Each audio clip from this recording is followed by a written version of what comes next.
Madam ఇక్కడ నరేంద్ర మోడీ గారు ఇప్పుడు చూడండి, ప్రియమైన ప్రధానమంత్రి కాదు ప్రియమైన ప్రధానమంత్రి అనేది ఎట్లా నిర్ధారణ అయిందంటే 249కి వచ్చే రీఛార్జ్ ఇప్పుడు 495 రూపాయలు అయింది మేడం. 60 రూపాయలు ఉన్నటువంటి ఇప్పుడు 60 రూపాయలు పెట్రోల్ ఈ రోజు 110 రూపాయలు అయిపోయాయి. మరి ఎక్కడ రేటు తగ్గినాయి, ఏ విధంగా తగ్గిన? 200 టీవీ రీఛార్జ్ 450 రూపాయలు అయింది మేడం. 420 గ్యాస్ 950 రూపాయలు అయింది. 55 లక్షల అప్పు 200 లక్షల కోట్ల అప్పు అయిపోయాయి. నరేంద్ర మోడీ గారు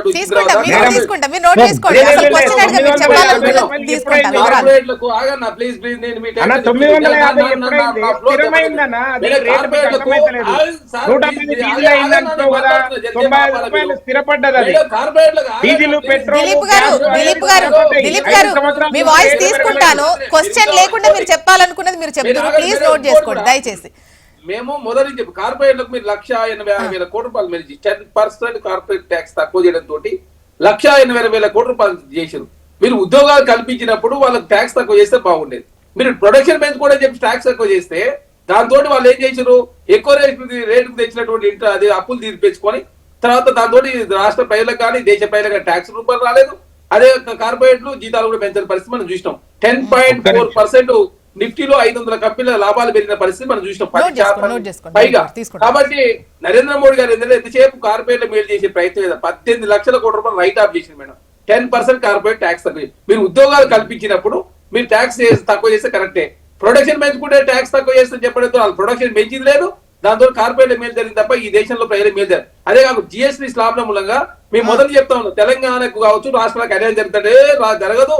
మొత్తం పెద్ద ఎత్తున ప్రచారం చేసుకున్నారు. ఇప్పుడు తెలంగాణకు దాదాపు 7,000 కోట్ల పైగా జిఎస్టీ రూపంలో స్లాబులు తక్కువ చేయడంతో సవరించడం వల్ల కొనుగోలు శక్తి పెరగడం వల్ల ఇంకా మంచి వచ్చినాయని చెప్పేసి మొన్న ఏదో కథనం చదివాను.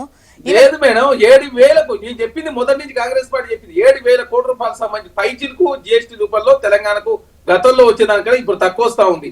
మరి అది కేంద్రము మరి భరించాలిగా. కొన్ని రోజుల పాటున దీనికి ఆల్టర్నేటివ్ ఏమైనా అవకాశం ఏంటంటే ఆ సందర్భంగా ఏం లేదు, పెద్ద ఎత్తున ప్రచారం చేసుకున్నారు. బీహార్ ఎలక్షన్లు వస్తున్నాయి, ఢిల్లీ ఎలక్షన్ల కోసం దాన్ని వాడుకోవాలి. ఇన్కమ్ ట్యాక్స్ రిబేట్ కావచ్చు, జిఎస్టీ కావచ్చు, మీకు ఎలక్షన్లు వస్తేనే గుర్తొస్తాయి తప్ప ఎలక్షన్ రాకపోతే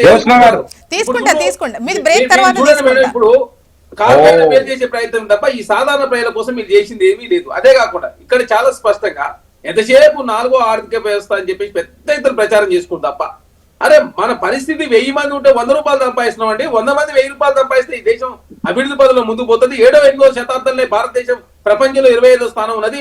ఇప్పుడు అది దిగజారుతా ఉంది. ఇంకో 20 కోట్ల మంది పెరిగితే 3వ అతిపెద్ద ఆర్థిక అవతరిస్తాం అంటే కొనుగోలు శక్తి పెరుగుతుందంటే పెద్ద ఎత్తున ప్రచారం చేసుకుని దాని ఎలక్షన్ కోసం వాడుకుంటూ అదే కాకుండా ప్రజల యొక్క కొనుగోలు శక్తి పోతా ఉంది. భారతదేశం ఎఫ్డీఐలు వెళ్ళిపోతా ఉన్నాయి. ఇప్పటి 14 లక్షల కోట్ల రూపాయలు వెళ్ళిపోయినని చెప్పేసి వస్తా ఉంది. ₹93 పడ్డది మన డాలర్ తో పోల్చినప్పుడు. ఒకనాడు 63 రూపాయలు ఎక్కడ 93 రూపాయలు పడితే ఆనాడు మన్మోహన్ సింగ్ ప్రభుత్వమే ఒంటి కాల మీద లేచి నరేంద్ర మోడీ గారు. ఇప్పటివరకు భారతీయ జనతా పార్టీ నరేంద్ర మోడీ గారు దాని మీద స్పందించారు, మాట్లాడరు. కాబట్టి భారతీయ జనతా పార్టీ ఎలక్షన్లు కావాలా, సీట్లు కావాలి, ఓట్లు కావాలి తప్ప ఈ దేశంలో ప్రజలు ఏమన్నా కానీ ఏ సంవత్సరైనా అదానికి అమ్మానికి అడగట్టే ప్రయత్నం 50 లక్షల కోట్లకు సంబంధించిన ప్రభుత్వ రంగ సంస్థలను 5 లక్షల కోట్లకి అదానికి ఇచ్చేసి బొగ్గు రూపంలో ప్రతి సంవత్సరం 5,000 కోట్ల రూపాయలు ఆదాయం మేలు చేసి బ్రేక్ తర్వాత దిలీప్ గారు మీ వాయిస్ తీసుకుంటా.